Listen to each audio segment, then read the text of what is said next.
Halo, kembali lagi bersama Klinik Bimbel. Kali ini kita akan membahas tentang hidrolisis garam. Oke, hidrolisis. Kita pahami dulu artinya. Berasal dari kata hidro, itu artinya air, dan lisis itu artinya membelah.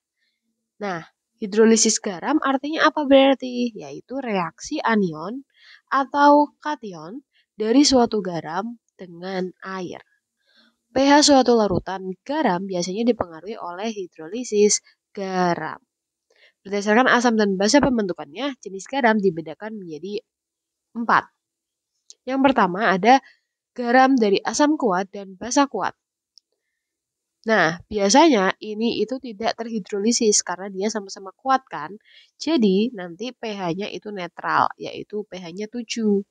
Nah, kalau pH dengan pH nilainya 7 itu kan berarti berasal dari asam kuat. Nah, di sini contohnya misalkan HCl gitu ya, itu kan kuat ya. Terus dia juga berasal dari basa kuat. Di sini misalkan NaOH. Nah, nanti garamnya menjadi NaCl. Jadi ini kalau kita uraikan menjadi dari NaOH itu ditambah dengan asam HCl. Dia sama-sama kuat. Garamnya namanya NaCl. Nanti kita juga akan latihan untuk membuat garam atau menyusun senyawa garam. Selanjutnya, garam dari asam lemah dan basa kuat. Garam ini terhidrolisis sebagian dengan sifatnya menyesuaikan dengan yang kuat ya, karena yang kuat adalah basa kuat, berarti nanti pH-nya adalah basa di atas 7. Contohnya ada kalium format dan natrium sulfit. Kemudian konsentrasi ion OH dalam larutan ini dapat ditentukan. Oke, jadi kalau untuk menghitung pH-nya itu melalui konsentrasi siapa yang kuat. Misalkan kalau yang kuat basa berarti nanti kita hitung menggunakan rumus OH. Rumusnya adalah Kw per Ka dikali konsentrasi A. Min. Amin itu konsentrasi asam konjugasi. Atau bisa juga menggunakan Kh kali konsentrasi amin. Kh itu adalah tetapan ionisasi asam, sedangkan Ka itu tetapan ionisasi asam, Kw itu tetapan ionisasi air. Kalau Kw itu nilainya 10 pangkat min 14. Lanjut. Garam kuat dari asam kuat dan basa lemah. Karena di asam kuat nanti kita menggunakan H+, ya, pakainya konsentrasi H+. Nah, ini terhidrolisis sebagian juga, dan karena yang kuat adalah asam, nanti sifatnya adalah asam dengan pH kurang dari 7. Ini adalah contoh dari senyawanya. Kemudian rumusnya mirip ya seperti tadi, hanya diganti aja beberapa kayak misalkan ini Kb. Kalau sebelumnya kan Ka ya. Lalu di sini ada M+. M+ itu adalah konsentrasi basa konjugasi. Buat yang belum paham nanti kita akan praktekkan aja langsung. Kemudian garam dari asam lemah dengan basa lemah. Garam ini terhidrolisis total atau sempurna karena sama-sama lemah. Nah, pH larutannya tidak tergantung pada konsentrasi garamnya, tetapi dicek harga Ka sama Kb-nya. Kalau misalkan Ka-nya lebih besar, Ka lebih besar daripada Kb, maka nanti menghitungnya menggunakan H+. Tapi kalau Kb lebih besar daripada Ka, nanti menggunakan OH-. Tapi kemarin sih kita coba di beberapa soal, nanti tuh sebenarnya menghasilkan nilai yang sama, mau kita pakai H+ ataupun mau kita gunakan OH-, seperti itu. Nah, dari segi teori itu hanya seperti itu. Kita coba praktek beberapa hal ya untuk membuktikan. Oke, di sini kita akan belajar tentang cara menyusun garam. Misalkan ada asam HCl ditambahkan dengan suatu basa CaOH2. Nah, ini garamnya menjadi seperti apa? Sebenarnya pada poin ini kalian harus kuat di materi tentang anion dan kation ya. Jadi untuk memudahkan dalam mengerjakan, kalian uraikan dulu satu persatu. HCN kalau diuraikan itu menjadi H plus dan Cn min ya. Kemudian CaOH 2 ketika diuraikan itu menjadi Ca, Ca-nya 2 plus dan ada OH. OH itu 1 min. Nah, di sini OH-nya ada 2, berarti kita kali 2. Nah, kalau misalkan kalian nggak tahu kation dan anion, kalian nggak akan tahu nih Ca itu muatannya berapa. Jadi cukup menyulitkan seperti itu. Nah, oh ya, formulanya adalah kalau ada asam, kita tambah basa, itu nanti menjadi garam ditambah air, ya. Oke.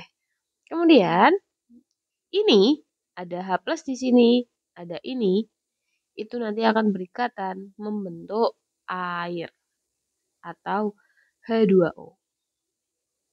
Berarti sisanya itu akan membentuk garam. Nah, yang ini garamnya nih. Garam. Mari kita tulis di bagian bawah, berarti itu ada kation yaitu Ca2+, ditambahkan dengan Cn min. Sudah sama belum muatannya? Belum. Cn-nya perlu dikali 2. Sehingga nanti ketika bergabung menjadi CaCN kasih kurung 2 kali. Kenapa dikasih kurung? Karena kalau nggak dikasih kurung, maka kalian akan menulis seperti ini. Seakan-akan N-nya yang ada 2. Gitu ya. Paham? Nah, kalau sudah, maka bolehlah kita masukkan ke sini. Berarti ini Ca, Cn, atau kita tulis di bawah aja ya, kita tulis ulang.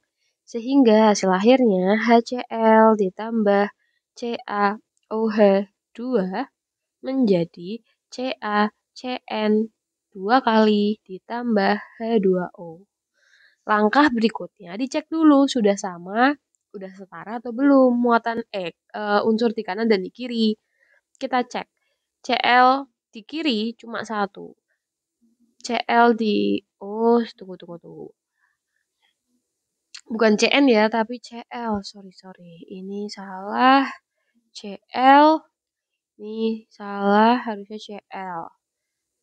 Terus berarti ini Cl. Ini juga Cl.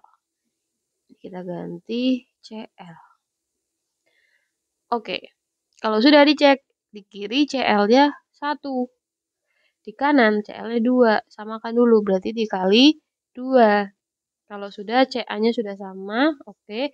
Kita hitung H-nya. Jadi H sama O dihitung terakhir. 2H, ini juga 2 ya, berarti ada hanya 4. Di sini cuma 2. Berarti kali 2 biar 4. 2 di sini kali 2 di sini 4. Oh, sekarang O-nya berarti ada 2. Di sini O-nya 2. Oke, berarti sudah setara. Oke, selanjutnya kalau misalkan contoh lagi ya.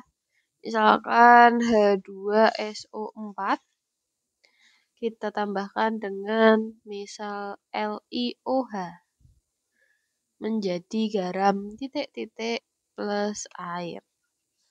Uraikan dulu. H2SO4 ketika diuraikan itu menjadi H plus sama SO4 2 min, ya kan? Nah, karena muatannya belum sama, berarti ini perlu dikali 2. Lalu untuk LiOH itu menjadi Li ditambah OH. OH-nya 1 min, Li-nya juga 1 plus, sudah setara. Berarti garamnya nanti akan menggunakan SO4 sama Li. Kita tulis Li plus ditambah SO4 2 min. Menjadi, nah ini kan belum sama, berarti kita perlu kali 2. Nanti jadinya Li2 SO4. Kak, perlu nggak dikasih kurung? Nggak perlu. Atau nggak apa-apa deh, gini. Boleh. Seperti ini. Berarti nanti hasil output akhirnya itu adalah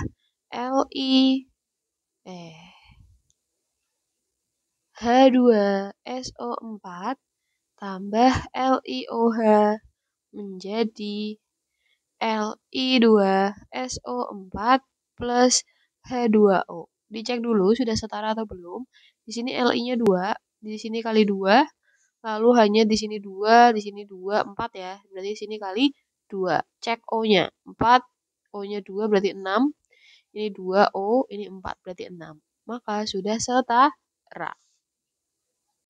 Oke, selanjutnya kita akan coba praktekkan penggunaan rumus. Yang pertama, jika diketahui Ka, oke, Ka-nya sudah diketahui, 10 pangkat min 5, kemudian pH dari suatu garam, konsentrasi garamnya kita sudah tahu CH3COONa sebesar 0,1 molar. Langkah pertama, kalian uraikan dulu. Atau sebentar, langkah pertama, tentukan dulu ini sifat garamnya apa. Nah, kalau kalian lihat ini, maka kemungkinan besar dia kan dari CH3COOH. Ya, sesuai dengan asam Ka yang diketahui ini, Na-nya berarti NaOH. Berarti ini adalah basa kuat, yang ini asam lemah. Maka sifatnya basa. Oke, ketika sifatnya basa, masuk ke rumus OH-.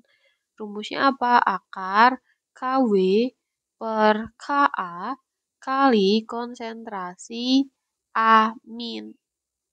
Ya, amin itu konjugasi. Nah, konjugasi asam ya.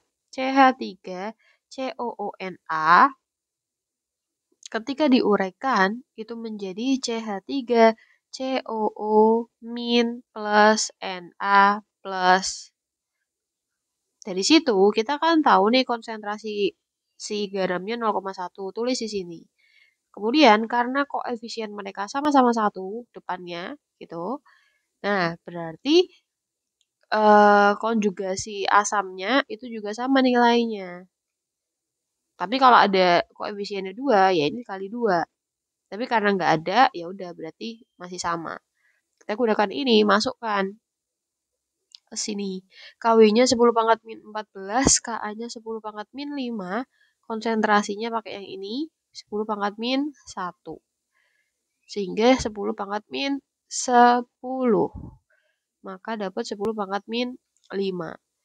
Berarti POH-nya bernilai 5. pH-nya 14 kurangi 5 sama dengan 9. Seperti itu.